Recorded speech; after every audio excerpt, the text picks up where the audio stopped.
காடு பக்கம் இருந்தது. இரவு வந்தால் காற்று ரொம்ப சத்தம் செய்யும்.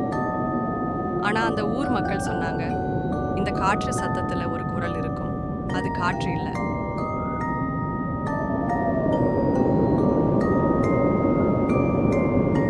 ரமேஷ் என்று ஒரு பையன் இரவு வாக்கிங்குக்கு போனான்.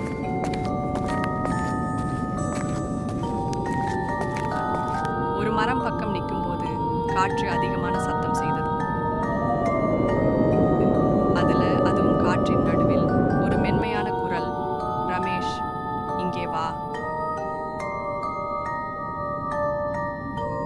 அவன் ஒரு குளிர் உணர்வு பெற்றான்.